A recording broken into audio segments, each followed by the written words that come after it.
At kaugnay pa rin po ng tigil pasada sa Metro Manila, makakausap naman natin si LTFRB Board Member Attorney Eileen Lourdes Lizada. Magandang tanghali po sa inyo, ma'am.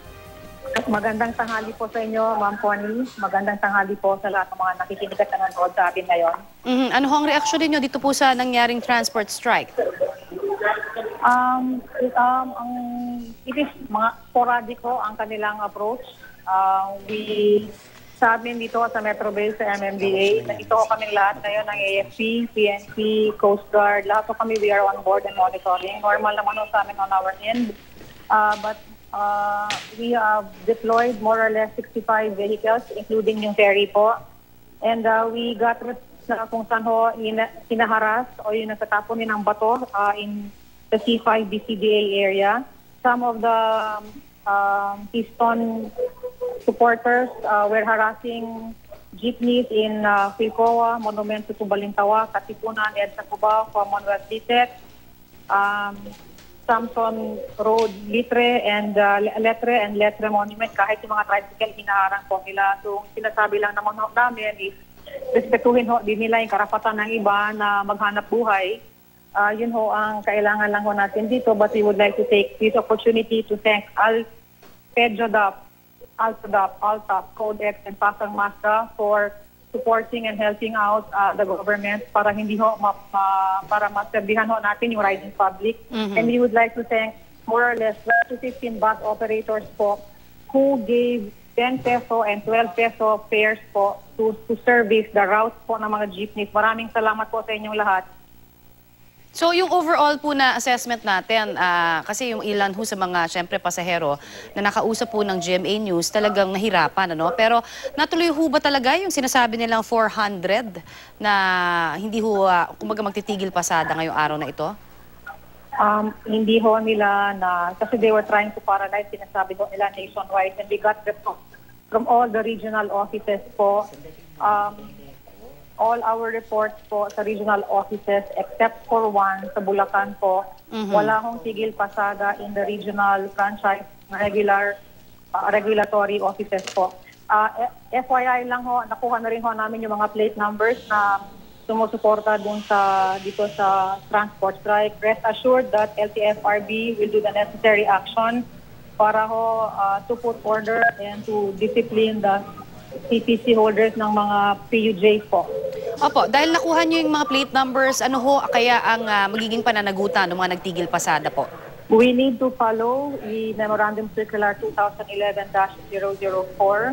As a board, it will be a decision whether to suspend or cancel the franchises of these jeepneys.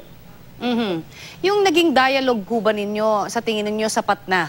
Kasi ang baka naman ang sinasabi nila kulang lamang ang dialogo. Kaya po nagkaroon po ng ganitong malawakan na tigil pasada. Actually, ma'am, right now I am in MMDA sa command center po. Si Chairman Delgra and si board member Corpus ang nasa LTFRB, and they are supposed to have a dialogue by 11 a.m. today po. So sa tingin ninyo sapat naman, kasi hindi lang naman yan syempre ngayon lang, may mga naririnig na rin tayo na dati pa ho nga binabalak talaga itong pagpa-phase out. With all those in all those time, ma'am, nagkaroon ho ba ng mayat-mayang pagkakaroon ng dialogo sa kanila?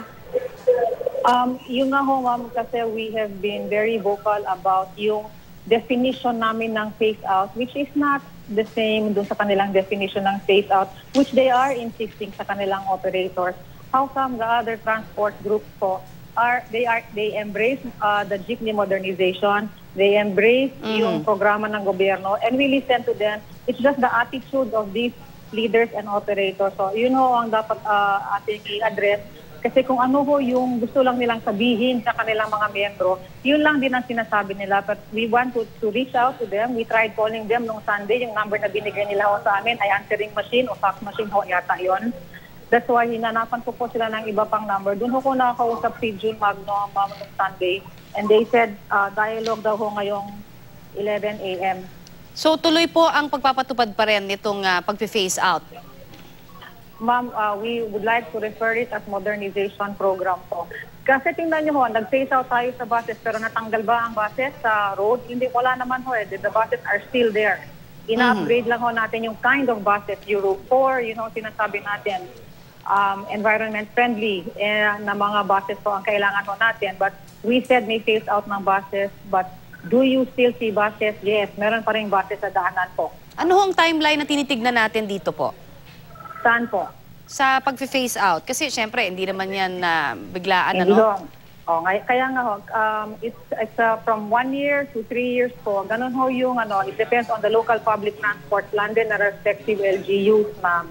So hindi ho ito like let's say tomorrow modernization, it goes to several steps po. Mhm. What's the timeline, ma'am? 1 to 3 years, ma'am. 1 to 3 Kasi years. kasi Stricto may na yan, industry oo.